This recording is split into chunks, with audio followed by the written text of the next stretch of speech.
We now come to business questions. Shadow Leader of the House, Chris Phillips. Thank you, Mr. Speaker. Can I ask the Leader of the House to update us on forthcoming business? Leader of the House. Thank you, Mr. Speaker.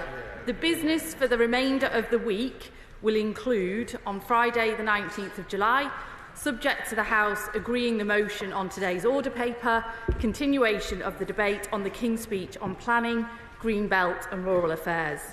The business for the week commencing the 22nd of July will include Monday the 22nd of July, continuation of the debate on the King's Speech on the economy, welfare and public services. Tuesday the 23rd of July, conclusion of the debate on the King's Speech on immigration and home affairs. Wednesday the 24th of July, motion to approve the Global Combat Air Programme International Government Organisation Immunities and Privileges Order 2024, followed by general debate on education and opportunity, followed by, at 7 p.m, the House will be asked to agree estimates. Thursday the 25th of July, proceedings on the Supply and Appropriation Main Estimates Bill, followed by motion to approve the Criminal Justice Act 2003, Requisite and Minimum Custodial Periods Order 2024, followed by debate on the motions on second jobs for Members of Parliament and to establish a House of Commons Modernisation Committee. Friday the 26th of July, general debate on making Britain a clean energy superpower. The provisional business for the week commencing 29th of July includes Monday the 29th of July, second reading of the Passenger Railway Services Public Ownership Bill, Tuesday the 30th of July, second reading of the Budget Responsibility Bill. The House will rise for the summer recess at the conclusion of business on Tuesday the 30th of July and return on Monday the 2nd of September. Subject to the progress of business, the House will then rise for the conference recess on Thursday the 12th of September and return on Monday the 7th of October.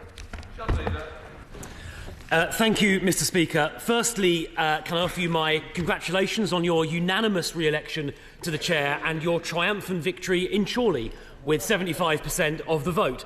We can all quite clearly learn a great deal from you about how to win elections. I also look forward, Mr. Speaker, to working with you. And I hope learning from your very long experience of this House.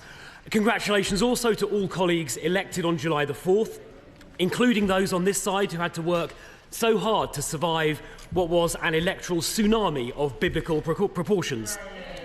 And especially my congratulations to those on both sides elected for the first time. It is a huge honour to serve in this House. My particular congratulations to the Right Honourable Member for Manchester Central on her appointment as Leader of the House. I hope she has had the opportunity to practice wielding a sword for several hours and wearing an embroidered cape with panache. Her predecessor, Penny Mordaunt, was an expert at doing both things. Now, in looking at Hansard of previous exchanges, I noticed the Leader, in the final business question of the last Parliament, when she was Shadow, paid tribute to Penny's renowned, formidable, blow-dried haircut. I can only apologise to the House that my own short back and sides is nothing by comparison. I know colleagues on all sides will miss Penny, wish her well, and hope she returns here before too long. I would like to thank House staff and clerks for their work in welcoming new members, and the Leader of the House for the collegiate approach she has taken in our private discussions so far. But of course these exchanges are an opportunity to raise questions about House business and the associated conduct of government. And although the new government is less than 2 weeks old, there are already some questions I would like to raise. Firstly, the government announced, with no reference to Parliament at all, that the Rwanda scheme, enabled by bills which this House passed, has been scrapped. The scheme had been due to start next week and would have provided a deterrent to illegal immigration across the Channel. And we have seen deterrents of that kind work elsewhere. Since this government came to office, over 1,000 people have illegally and dangerously crossed the Channel, 4 tragically dying. These crossings are, of course, unnecessary, France being safe. When will the government come to the House to explain this change of policy, and will there be any votes on it? Moving on, the Energy Secretary, according to press reports, decided last week to cancel all new applications for oil and gas licences in the North Sea. If true, that will increase energy prices and make us more dependent on potentially unreliable foreign gas imports. Why didn't the government first come to the House to explain this new policy, and will there be a vote on it?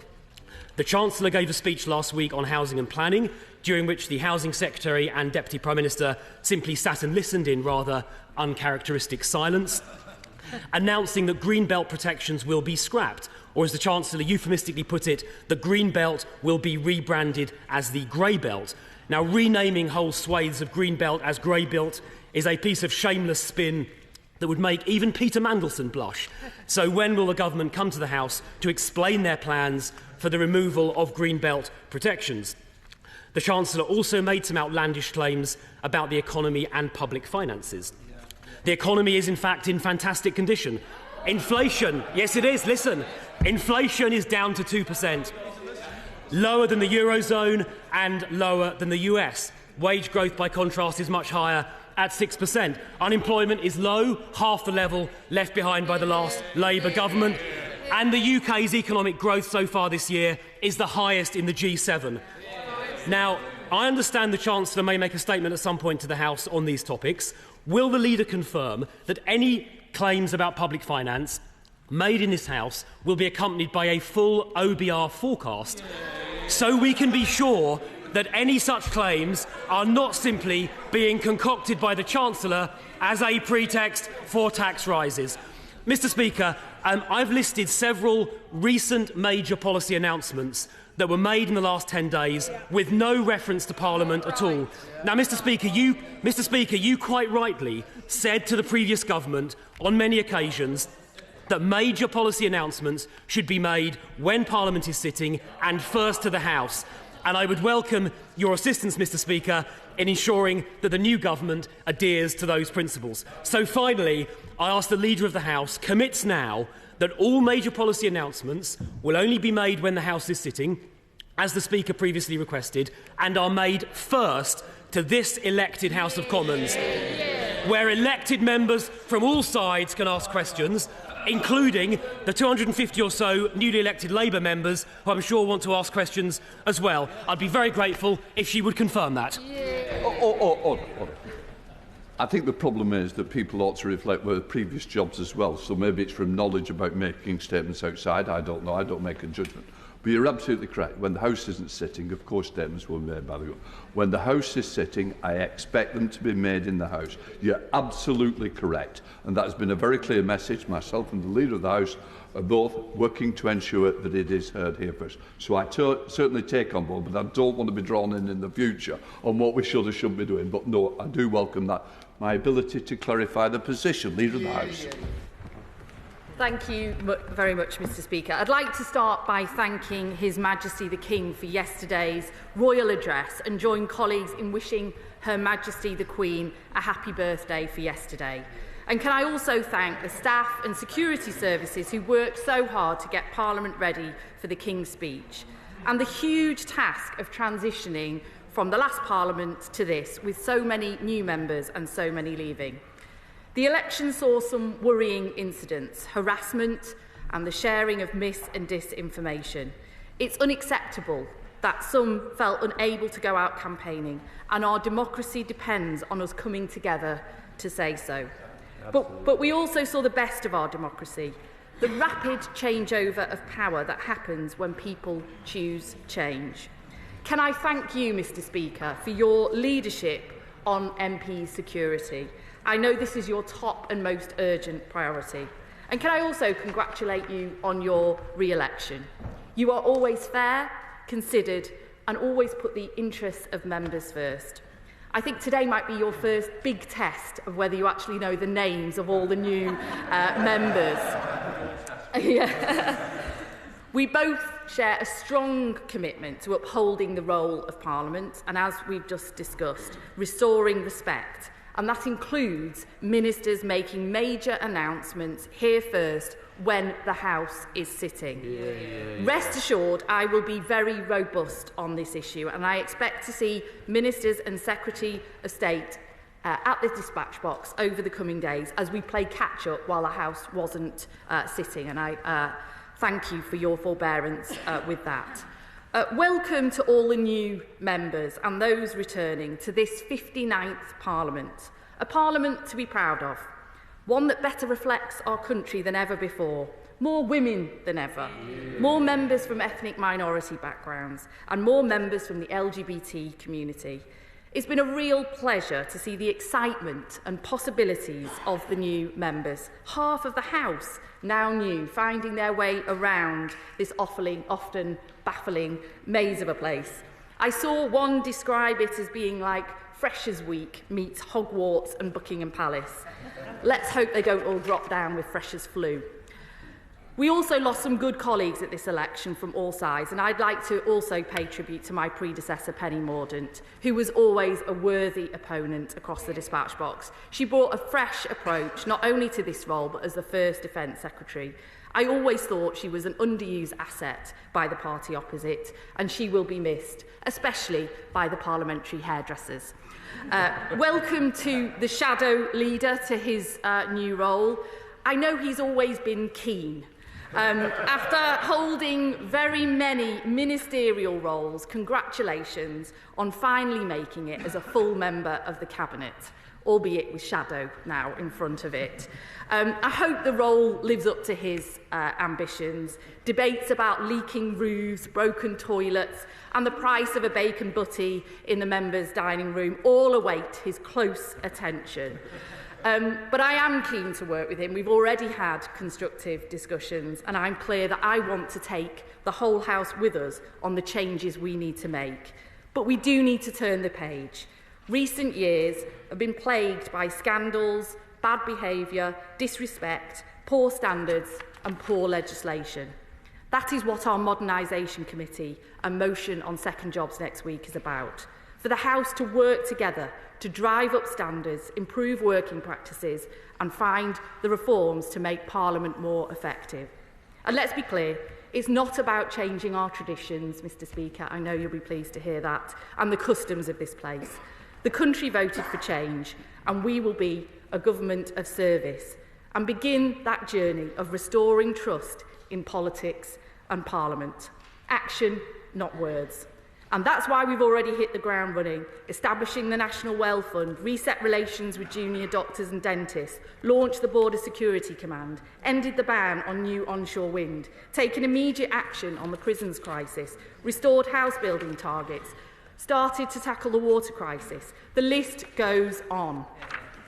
He asks about the economic record, house building and the Rwanda plan. And I have to gently say to the honourable member that after such a resounding defeat at the ballot box, I don't think his best advice is to start saying that the record was actually great all along, or that their policies were actually the best ones that we should all be following.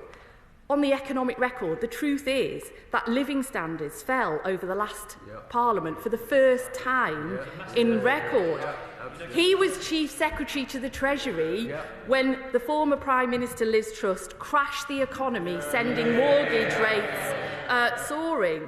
And since we've come into government, we've actually discovered that things are even worse than we thought they were. They don't like it, but it's true, I'm afraid.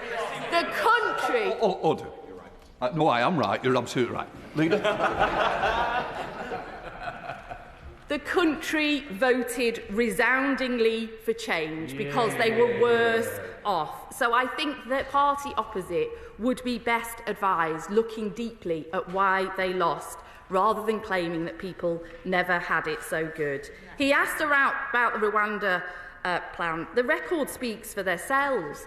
4 volunteers. That's all that scheme achieved. And far from stopping the votes or acting as a deterrent, they've presided over the highest number of small boat crossings on record. It is an expensive gimmick that won't work, and the Home Secretary will be updating the House in the usual way very soon on that matter. And the Energy Secretary will be updating the House today on his plans for a clean energy superpower. And he asked about house building and planning.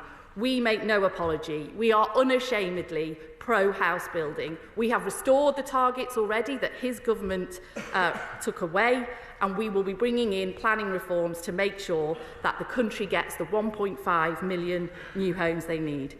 In conclusion, Mr Speaker, the King's speech shows the government getting on with the job, with one of the most ambitious programmes ever of an incoming government, following through on commitments on things like Hillsborough Law and Martin's Law that the last government failed to do, putting rocket boosters under growth, and the guiding light will be delivering on our missions.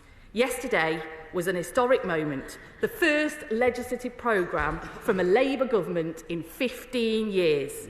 We have a mandate for change. The journey towards that change has begun, and I look forward to working with members across the House to get on with that job. Carolyn Harris. Thank you, Mr Speaker, and how wonderful to see you back in your rightful place. Last weekend, Rhian Thomas from Catchug Primary School in Cadixton, in my new constituency of Neath and Swansea East, won the Primary School Teacher of the Year Awards. Rhian won the award for all she's done to create an engaging learning experiences at Catchug's Primary School for pupils and the wider community. Will the Leader of the House join me in congratulating Rhian, the school and all teachers everywhere for everything they do for our children and young people?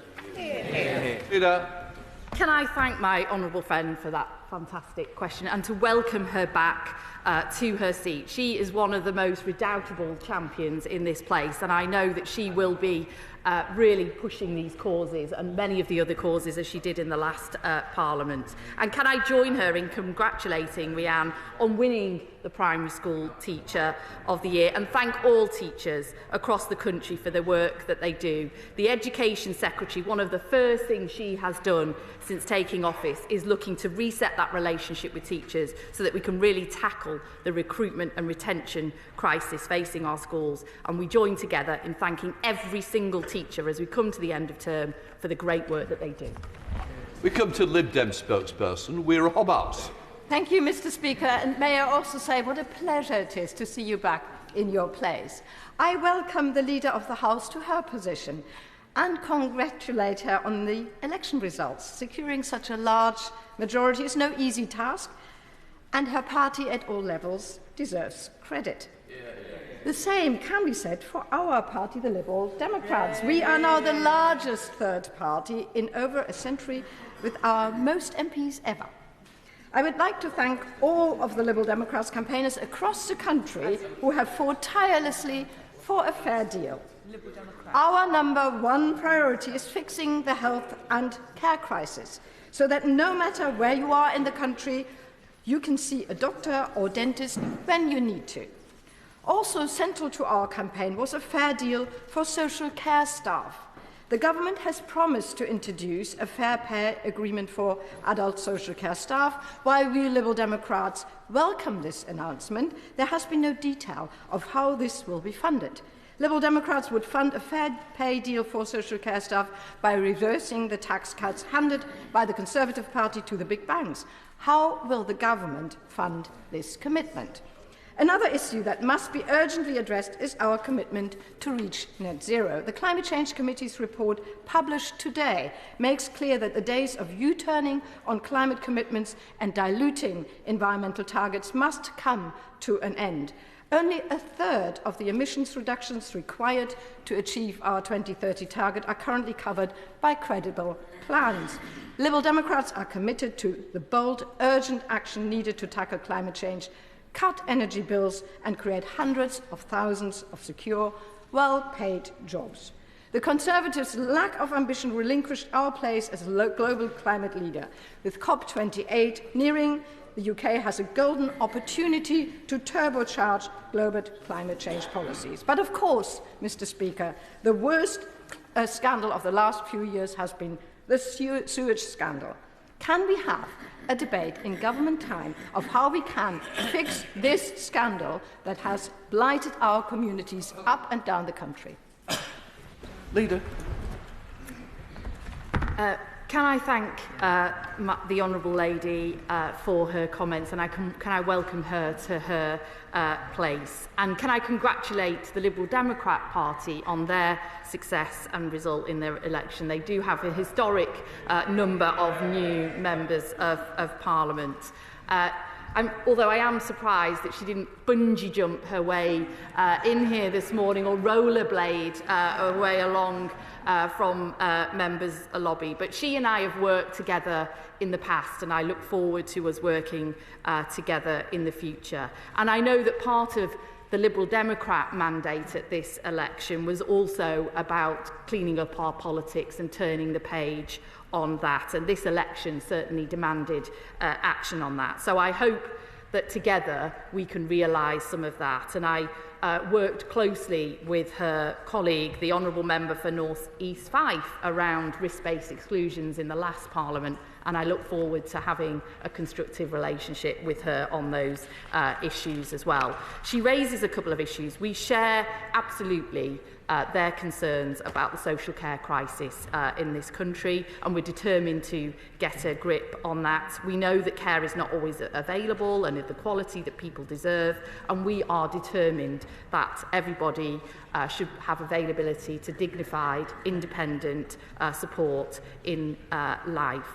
In the King's Speech, we did announce action in the Employment Bill on establishing a fair pay agreement in the adult social care sector, and we look forward to working together on some of these issues. On net zero, there will be the opportunity to question the Energy Secretary later today, but we have a really ambitious plan to get to net zero and clean energy superpower by 2030, and we've already started that programme. We have lifted the moratorium on onshore wind. We've actually agreed to the planning applications for more solar in the last week than has ever happened in our country's history before, taken together, and we have begun the process to establish GB Energy. And I share her frustrations about the quality of water in this country, and it falls to this government to how can I put it, clean up some of the mess of the previous government in this area. I know the party opposite don't like to hear about all their mess floating around in the rivers, but I'm afraid it does. And we've announced a number of measures in this regard already, and we'll continue to work together as we see our Water Special Measures Bill, announced in the King's Speech yesterday, progress through Parliament.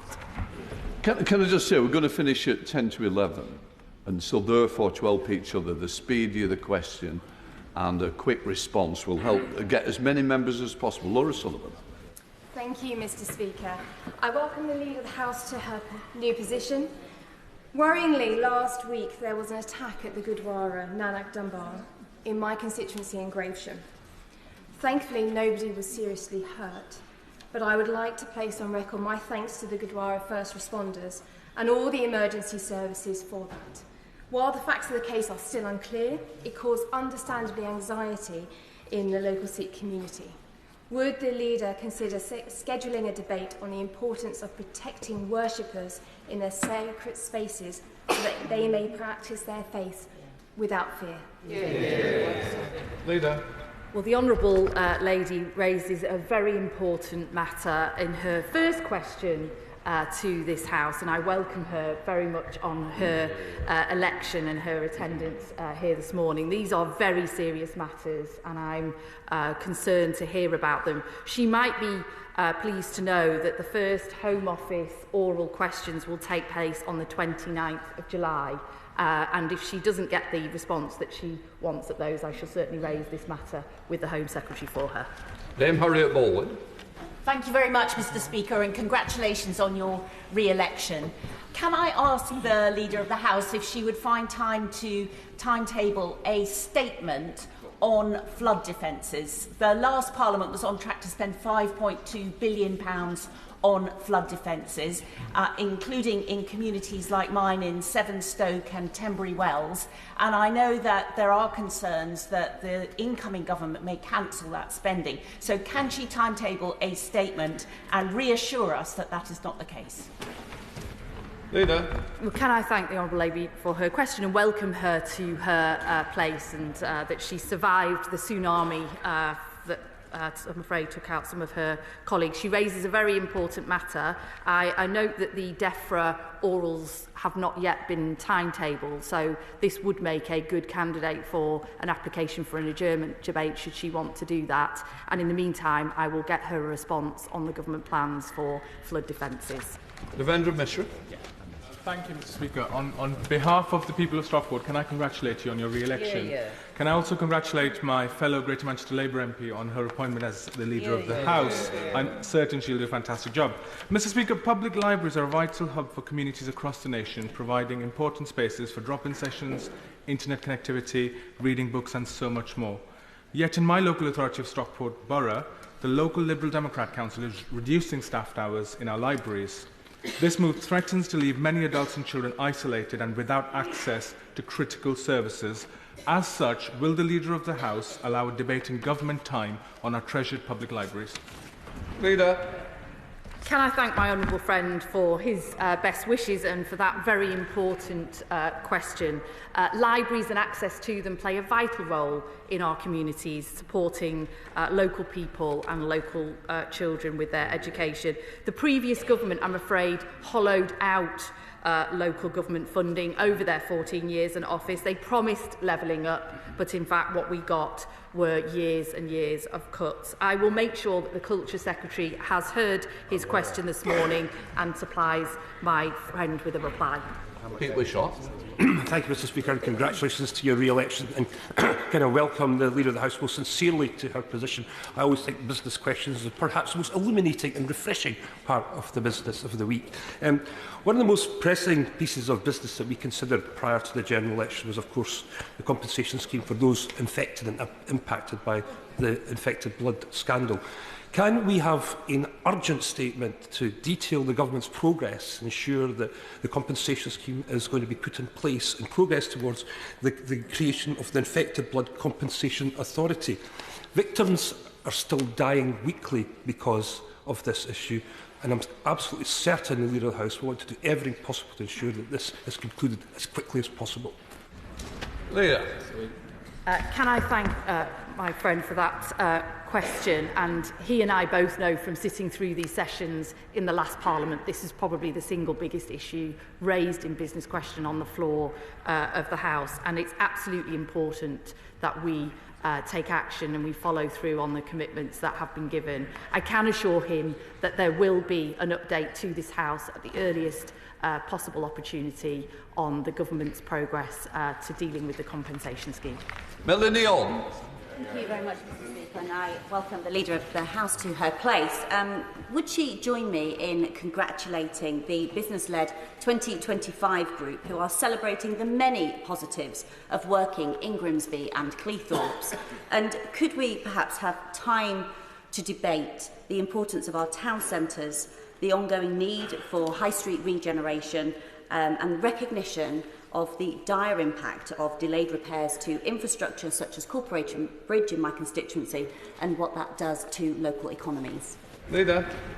Well, can I thank the Honourable Lady for that question, and can I welcome her back to her rightful place in this House as the new member for Grimsby. I know she will do a fantastic job for that town, and as she knows, one of our big areas during the election campaign was around town centre regeneration. Our planning and infrastructure bill and other measures announced yesterday will be focused just on that, and I look forward to working with her over coming months around that issue.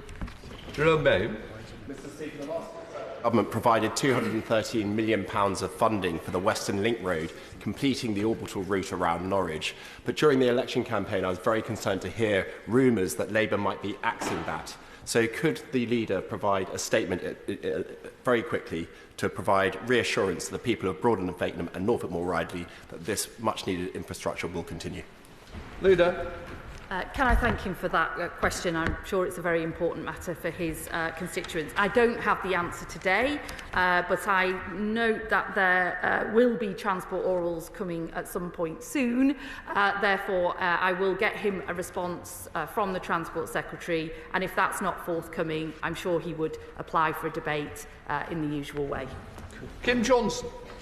Thank you, Mr Speaker, and congratulations on your re-election. 47% of children in my Liverpool Riverside constituency are living in poverty. That's nearly 1 in 2 children.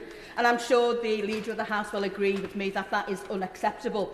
And while I welcome the Prime Minister's announcement yesterday for the task force, it did not mention the removal of a 2-child cap. So will the Leader grant time in Parliament business to be able to discuss this removal of the 2-child cap and dealing with child poverty? Can I thank my honourable friend for that question? I know it's an issue very close to her heart. As an incoming Labour government, we are absolutely committed to tackling child poverty and all the root causes of child poverty, which is why the Prime Minister announced the government task force looking at these matters yesterday. We were clear in our manifesto that the economic circumstances do not currently allow for us to abolish the cap. Economic stability is the single biggest thing we can do to ensure that children don't fall into poverty, because when the economy crashes, it's the poorest in society who pay the heaviest price. I think I'm aware that my friend has tabled some amendments to the King's Speech debate, and I'm sure she will have ample opportunity to debate these over coming days in the King's Speech debates. Mike Wood. Thank you, Mr. Councils in South Staffordshire and in Dudley worked hard on local plans that provide the new housing that my constituents will need over the coming decade. But in light of the alarming government briefings on their planning reforms, can we have a debate in government time on how we can make sure the democratically drawn-up local plans are respected and the green belt that is safeguarded by those local plans remains protected? Leader. Thank him for that question. I think he may misunderstand the policy in this area. This government, as it has made clear, is unashamedly pro-house building. We have to tackle the housing crisis in this country and meet the target of 1.5 million new homes over the course of this Parliament. I think a target which his party also pledged to deliver in the election campaign. But as he knows, they then withdrew, in government, they withdrew the house building targets, which then reduced figures. But what we are not proposing here is a developer free-for-all. This is about good local plans drawn together, sensible and clear local plans being able to be expedited and move more quickly. So I can reassure him on that, but frankly, we're going to take no lectures from the party opposite on dealing with the housing crisis. Rachel Maskell.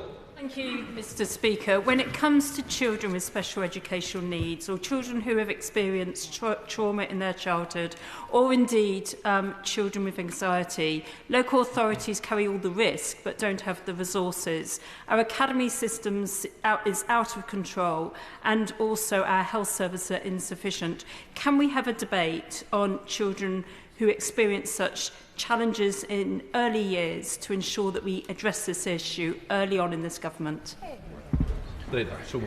Well, can I welcome my honourable friend back to her place? She was always a very vocal and committed Member of Parliament in the last Parliament, and I've no doubt she will do so again in this Parliament too. As she rightly points out, our education and care systems are not meeting the needs of children with special educational needs, often leaving them without the support they need to thrive. And that's one of the issues being tackled in our Children's Wellbeing Bill announced by His Right Honourable, by His Majesty the King yesterday, and as she will have heard this morning, there will be a debate on education in the business next week.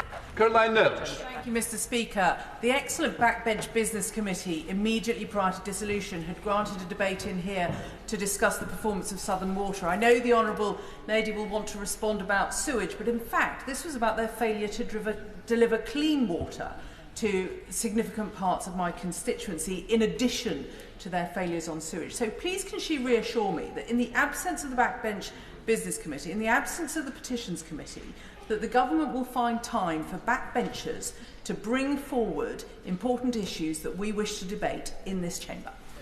Well, can I thank the Honourable Lady for her question, and Right Honourable Lady, rather, for her question. And she is a fantastic, strong voice in this chamber, and I'd like to see that she's back on her naughty step at the back there. I welcome the naughty corner back to their place, albeit on the other side of the House today. But she makes a very important point about an important debate, which I shall certainly pass on. We have tabled, and we will continue to table, in the absence of the backbench business debates, availability, some other general debates, and there will be availability in Westminster Hall in the usual way as well. James Asser. Thank you, Mr. Speaker. My noble friend, the new Minister of State for Education, visited my constituency this week to look at the excellent work being done by the London Ambulance Service in its education centre, with a particular look at the apprenticeships they offer, which have opened up opportunities to people who would not normally have access to this route, and including military veterans. I wonder if the Leader of the House might look at time we might find to debate apprenticeships, particularly with an eye to looking at schemes like this and how we might broaden opportunities. Leader. Well, can I welcome my honourable friend to his place and his election as the member for West Ham and Beckton. I'm sure he's going to be a very, very strong MP for that new constituency, I believe. He raises a really important point, and dealing with apprenticeships, apprenticeship levy reform, the announcement in the King's Speech yesterday of the new body of Skills England, I hope sends a signal of what an important issue this is in terms of this government delivering on its growth mission and its mission to deliver opportunity for all. And he will have noticed there is an education debate timetabled next week where he can raise the matter. Martin Vickers. Thank you, Mr. Speaker. Throughout my time in this House, I've been campaigning for improved transport connections through my constituency and serving, at that time, Cleethorpes. And one of the campaigns was the restoration of the through train service from Cleethorpes through Grimsby, Lincoln to King's Cross. The previous Secretary of State had approved that service, and my understanding is it's now with Network Rail and LNER to complete the necessary arrangements. Could we have a statement from the new Secretary of State confirming that that service will indeed begin in the winter timetable? Leader. He raises a very good point, and he and I have discussed transport issues in the past, and I support his call for greater transport infrastructure investment across our regions, especially in the north, something that was, I'm afraid, distinctly lacking under the previous government. I will raise the matter that he raises with me with the Transport Secretary, and I've no doubt that she will be coming before the House in due course. And as I raised in the business statement, she's bringing forward a bill the week after next where he could raise those issues if he hasn't heard from her before. Sarah Edwards. Thank you, Mr. Speaker. And may I congratulate you on your position. My constituency has a large number of villages and a rural contingent, and whilst I welcomed the announcements yesterday in the King's Speech, I wondered if there was further information about how we are going to deal with flooding, in particular the Flood Resilience Task Force, particularly as although we are in the summer, we are fast going to be approaching the winter. Leader. Well, can I thank the Honourable Lady for that question and welcome her back to her place. She wasn't here long before she had to face the electorate again, and it's great to see that she was returned so convincingly on that occasion. She raises very important matters which others have raised about flood defences, and I do note that the King's Speech debate tomorrow is involved in rural affairs matters, so she might want to raise those issues with the Secretary of State then, I think, who is responding to that debate. Alberto Costa. Welcome back to you. Mr Speaker. Double-child rapist and murderer Colin Pitchfork was due to have his parole hearing last week in public following my application successfully to the chair of the parole board, who agreed to have the parole hearing in public. Mr Speaker, the parole hearing has been rescheduled to an unknown date, and only last week the chair of the parole board said in public, without writing to me, that she had cancelled her decision to have the public hearing of Mr Pitchfork's parole hearing. Can I ask the leader, and I welcome her to her place, for an urgent statement on this matter, or better still, an urgent meeting with the Minister to discuss why the parole board is acting in this way? Leader. Well, the honourable gentleman, as ever, raises an incredibly important issue, and for new members who don't know, the honourable gentleman will know he has a very strong track record in this place of raising such matters, and this particular matter. I will ask the Minister to meet with him urgently to discuss this important issue. Paula Barker. Thank you, Mr Speaker, and congratulations on your re-election, and a warm welcome to my right honourable friend, the Leader of the House. I know she's going to do an amazing job.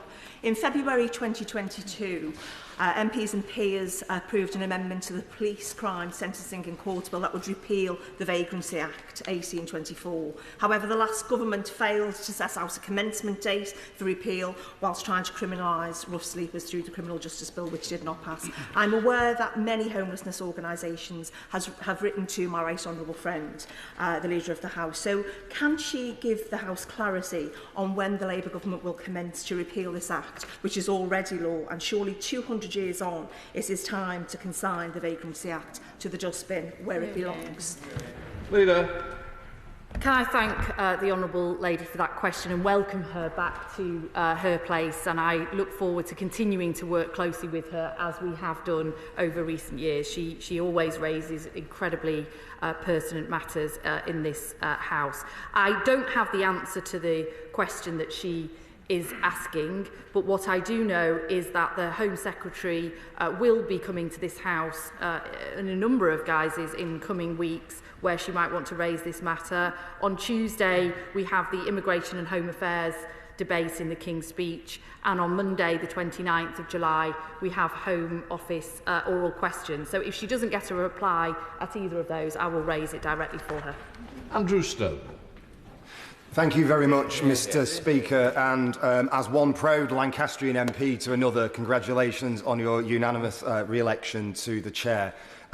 Planning in the Greenbelt is a huge concern within my constituency of Fylde, housing being one of it, but also the Morgan and Morecambe wind farm proposals. Now, most residents actually back the new renewable energy that is being built off the Fylde coast. However, the concerns are around the cabling and substation route, which appears to be taking the easiest route of least resistance, which will see miles of farmland and countryside dug up. We'll see substations built in inappropriate locations. And what we can't seem to get are answers from the company on why this route has been chosen, seems to be the preferred route, when other far more appropriate routes for the cabling and substations would exist elsewhere. And therefore, could I ask the Leader of the House to assure me that the government will work with us to get the answers from the company, to get that clarity about the other routes that could be used for the cabling, and to work with myself, local campaigners and the council to get the most appropriate route? Can I just say, we're going to have to shorten question. I think it's so important he maybe ought to think about having a German debate on it. He nearly had one then, so come on. Well, to be fair, it's a new member who I warmly welcome to his place. He's now a rarity as a Conservative member in the northwest of England and across Lancashire, but he raises an incredibly important question, and the national grid and connecting that appropriately to our new clean energy programme is a critical issue for the government. The Energy Secretary is here today with an oral statement. He might want to raise that with him then, and there will be other opportunities in upcoming days if he's not able to get an answer later today. Todion Taniatsi. Thank you, Mr Speaker. On Tuesday, I was fortunate enough to visit Team Wales Business Club at the Principality Stadium, where I got to meet some fantastic, resilient young sports people. Alice Thomas, Poppy Ellis, and my constituent, the Paralympian discus thrower Harrison Walsh. Would the Leader of the House join me in wishing Team GB all the best of luck in the Olympics in Paris and the Paralympic Games this summer, which is a really exciting time for our young people to have the aspiration to participate in these sports in the future. Leader. Can I welcome the Honourable Lady back to her place? Again, new members that perhaps don't know her will not know that she has been raising issues around sport and all of these issues very, very thoroughly and superbly, I might say, over the last Parliament. And I absolutely join with her and wishing Team GB all the very best at the Paris Olympics coming up. Lyra Wilson. It's a pleasure to see you back in the chair, and congratulations to the Leader of the House on her appointment. The recent closure of 2 Boots pharmacies in Hampton in my constituency comes amidst hundreds and hundreds of community pharmacy closures right across England, driven in large part due to the financial pressures on community pharmacy from an outdated pharmacy contract and coupled with impenetrable bureaucratic processes from NHS England that don't engage with local communities on closures and new licence applications. So will she grant a debate urgently on government time to consider this issue, given the health crisis facing our country? She raises an incredibly important issue, which is a key aspect to us delivering an NHS fit for the 21st century, making sure that community pharmacies are there, available in every community, offering a full range of services that can help prevent people from needing to access primary care or A&E. I am sure that the Secretary of State for Health, who I know has already been progressing some of these issues, would welcome a question on this at Health Questions next Tuesday, and hopefully she'll get drawn in those questions. Julie Minns. Thank you, Mr. Speaker. Will the Leader of the House join me in wishing Shankill Church of England Primary School a very happy 150th birthday? Shankill is one of hundreds of rural schools across Britain and a number in my own constituency of Carlisle that provides not just an outstanding education for its very small number of pupils, but makes a really important contribution to what is an isolated community in North Cumbria. Could she make time for a debate on the important contribution our rural schools make to our country? Leader. Well, can I congratulate the Honourable Lady on her election and being here and for asking her first question in this place. It's always a very daunting process, but hopefully she feels now she's got the confidence to go on. And she's raising a very important matter, which I know has been raised by others in the past, and the challenges that rural schools with often diminishing pupil roles face. Is one that she should, I think, raise in the education debate that we are seeing later next week. Thank you. Kit Malthouse. Thank you, sir. I was very pleased to hear the Leader say earlier that town centre regeneration remains a priority for the government. And on that note, can we please have an urgent statement from ministers about the status of levelling up fund grants? As she may know, Andover in my constituency was in receipt of an award at the back end of last year of £18.3 million to kickstart regeneration of the town centre. Since then, an MOU has been signed, some money has changed hands, and on that basis, the council, Test Valley Borough Council, has made significant contractual and budgetary commitments. However, there now appears to be an inexplicable delay in progress with the grant. We have to get this money spent by the early part of 2026. So I'd be very grateful if the Leader could organise some clarity, not just for Andover and for me, but for other members similarly affected. Leader. Can I thank him for that question, and I will certainly seek to get some clarity for him on that issue. As he will know, this government is prioritising town centre redevelopment and brownfield first, and part of our planning and infrastructure bill announced yesterday will include reforms to compulsory purchase order land value issues, which will enable local authorities to acquire otherwise derelict or empty or other properties that they need for town centre regeneration at a more appropriate value, and that will unlock significant investment, hopefully in the case of his project too. Leila McAvoy. Thank you, Mr. Speaker. In 2025, Darlington, our region and the world will celebrate the bicentenary of the railway. In my constituency, celebrations have already started. Will the Leader of the House grant us a debate to discuss and celebrate this contribution of our industrial heritage in Darlington, but to celebrate and discuss how this Labour government will create a new generation of green industrial jobs for the future in Darlington, the Tees Valley and in our country? Leader. Well, can I congratulate the Honourable Lady on her election as the new MP for Darlington.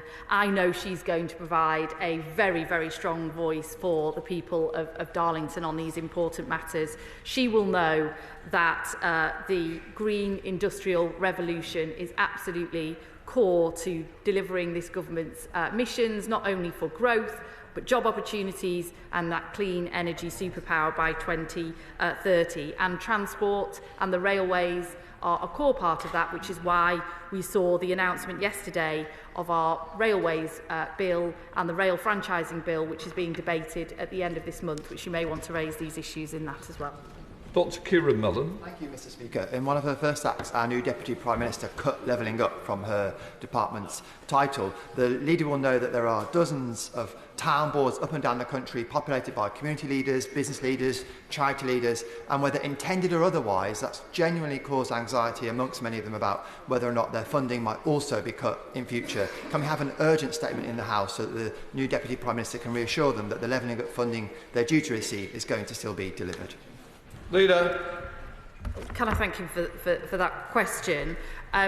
He will know, as a former MP for a northern constituency, I think he's travelled some way south since then, that while the previous government had a strong rhetoric on levelling up, the reality was very different. Small pots of money that weren't transforming communities, and one of the biggest issues at this election was that large parts of the country, especially in the Midlands and the North, really felt that the previous government had failed on levelling up. This government will get growth in every part of the country, and we are committed to doing that. Adam Georgie. Thank you, Mr. Speaker, and thank you for the warm welcome you've given to me and all the other newbies. Can I say it's wonderful to see the leader in her place on the Government Fund bench. Now, Mr. Speaker, Wally's Quarry landfill in Newcastle-under-Lyme has blighted the lives of my constituents for far too long. So in the early days of this new government, can we have a debate on the adequacy of the enforcement powers of the Environment Agency and on how we can tackle the worst effects, health-wise and environmental, of landfill sites in Newcastle-under-Lyme and across our country? Leader. Can I welcome my honourable friend to his place? He raises an issue that I know is of great importance to his constituents, and there are serious questions to be answered as to why these breaches have been allowed to continue without being properly addressed. And I understand that criminal investigations are ongoing. We are monitoring the situation closely so we can put an end to this awful situation. A Labour government is not going to sit back, as the previous one did, and let this toxic stench continue to hang over Newcastle-under-Lyme in the way that it has previously. David Mundell. Thank you, Mr. Speaker, and can I warmly commend the Right Honourable Lady on her appointment. Will she bring forward a debate in government time on the future of the Royal Mail? There are obviously issues about the overall ownership of Royal Mail, but there are also serious service issues in constituencies like my own, where Royal Mail were found wanting during the election in the delivery of election material and indeed delays to postal votes. And now they have changed the uplift times from many post boxes so that my constituents would be unable to post a first-class letter on the basis that it would be delivered the following day. Leader. He raises some issues that I know were raised by many others during the election campaign, and I'm sure that if he's not able to raise some of those with the Secretary of State in the upcoming King's Speech debates, possibly on Monday, where we're debating the economy and public services, that these issues would actually make an extremely good candidate for an adjournment or Westminster Hall debate, and I hope he manages to secure one. David Baines. Thank you, Mr. Speaker. Congratulations on your re-election as Speaker, and I welcome the Leader of the House to her place. I also welcome and look forward to debating the Children's Wellbeing Bill announced yesterday. In St Helens North, there are many children with special educational needs, such as dyslexia and autism, in mainstream education, waiting for assessment or struggling for support, despite the best efforts of their fantastic schools and hard-working teachers. As part of the debate on the bill, I hope that will be covered, but if not, could time be found in parliamentary business to debate special educational needs so that we can ensure no child is left behind? Leader. Can I congratulate him on asking his first question here today? And as a former teacher, I think he's laying down a very clear marker that issues around special educational need and children's wellbeing will be at the fore of his agenda as the new MP for St Helens North. He will have seen that we do have an education debate next week, and I hope that he is able to raise some of these important issues in that debate then. James Shannon. Thank you, Mr Speaker. Can I welcome the Leader of the House very much to our position and look forward to having this weekly relationship with a question and an answer and wish her well. One of the things that I'm very concerned about, and go back to the last term of government, Fiona Brice, who was the member for Congdon there, brought forward a private member's bill for the special envoy, religious envoy, which the Prime Minister was going to bring into place. Unfortunately, due to the wash-up on the Friday before, it wasn't included. Such was the Prime Minister at that time. He has to have an election. Another week it would have been actually law. Can I ask the Leader of the House this? What do we do to make sure that private member's bill can be done? I've had discussions with the Prime Minister now, when he wasn't the Prime Minister but was in opposition. It's just to ensure that we have the chance for the special envoy to be in place. Do you discuss? Sorry. Does the Leader of the House discuss that in Cabinet, or do we bring forward a debate? Thank you. Leader. Well, can I thank the honourable gentleman for his question? I'm not quite sure why he's already at the back of the queue already after so little time of the House sitting. Maybe he might get himself higher up the queue for further future debates, but he does raise an important matter. There were a number of significant pieces of legislation that failed to get through wash-up after the Prime Minister took such a logical decision to call an early election, one which I'm sure members opposite are living to regret. But there will be the private members' bill ballot in due course, and that may be an opportunity to pursue the matter. Helena Dollabot. Thank you, Mr Speaker, and can I congratulate you on your re-election and also welcome the new Leader of the House to her position at the dispatch box. Mr Speaker, in my constituency of Hastings and Rye, my constituents have suffered hugely because of the crumbling infrastructure of Southern Water. People have been left without water for over 5 days, on not just one occasion but 2 occasions, and residents and businesses are yet to be properly compensated. The town centre of Hastings has been flooded twice, and we have seen record levels of sewage dumped in our sea and even appearing in people's homes. So, Mr Speaker, could the Leader of the House look into when I could raise this in the upcoming debates in the House? Leader. Well, what an excellently put question there by the new member for Hastings and Rye. And as the location of all my childhood holidays, it has a special place in my heart. And I'm disturbed to learn of the failures of Southern Water in dealing with these issues. As she will know, the Secretary of State for the Environment has got straight to work bringing in the water bosses and taking a series of steps to clean up our rivers and seas and to hold water companies to account. And that's why we will soon be introducing the Water Special Measures Bill. And I hope she will take a keen interest in that piece of legislation and contribute fully as a new member. Chris Burns. And apologies for standing up too long a bit earlier. And thank you generally to you and your office for the support that you've given new members.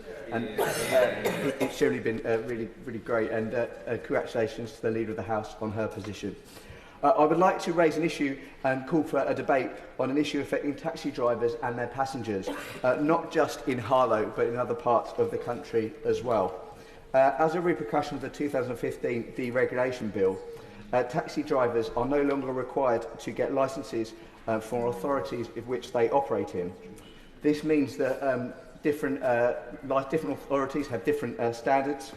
It means that these taxis are checked less regularly, and some some authorities do not require the same signage that we do in Harlow. This, of course, has a huge impact on the taxi trade, but also the safety of passengers, particularly in the case of signage. So can I ask the Leader of the House if we can have a debate on this important issue? Leader. Well, congratulations for raising such a big issue on his first outing here in the Commons today. I know, as the Member of Parliament for Manchester Central, what a big issue this is for taxi drivers and others worried about safety and other issues when we see this happening. I will ensure that he gets a full response from the Department of Transport, and I think it would make an excellent topic for an adjournment debate, which I think would attract wide attention from across the House. Sean Davies. Speaker, can I thank all House staff for the fantastic induction that we all, us new members, have received. It's been first class. Talking about the best start in life, Mr Speaker, can we have a debate in government time about giving all children the best start in life? And will the Leader of the House join me in congratulating Telford and Wrekin Council for retaining their outstanding Ofsted rating for children's services? Well, can I congratulate my honourable friend? I know he's been a real champion and vocal support for local government in his previous capacity, and we often sat opposite each other in the then shadow cabinet. And I would be delighted to congratulate Children's Services in Telford and the Wrekin, who went from a judgment of requires improvement in 2016 to being outstanding today, which is something I know is incredibly hard to achieve when it comes to children's services, and I'm sure he'll be raising these issues many times in this House in coming months. Final question, Jim McAllister. Mr Speaker, Josh McAllister. That's okay, no worries. I was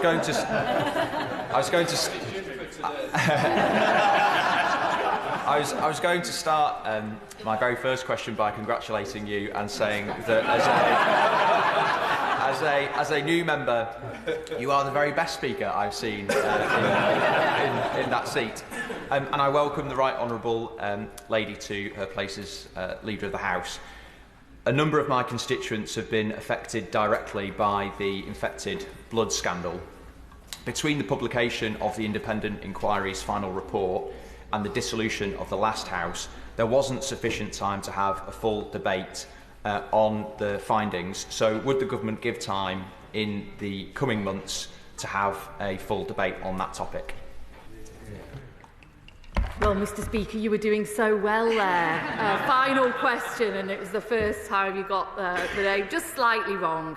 But can I welcome my friend to his place, and I know he's going to contribute greatly to this place over this forthcoming Parliament. And he asked a very important question that was raised earlier about the infected blood compensation scheme. This government is absolutely committed to introducing the compensation scheme, and I'm confident there will be a statement or some kind of parliamentary moment on that before the recess. Just to help members, some will be disappointed that didn't get in, I fully understand that. We will keep a list and we'll try and get you in. I'm trying to make sure. But if we can help each other by having short, punchy questions, that will help me. And if you work on an hour, that's going to help me to get everybody in. So please, let's help each other to make sure we get there. Right, we'll now change over the front bench.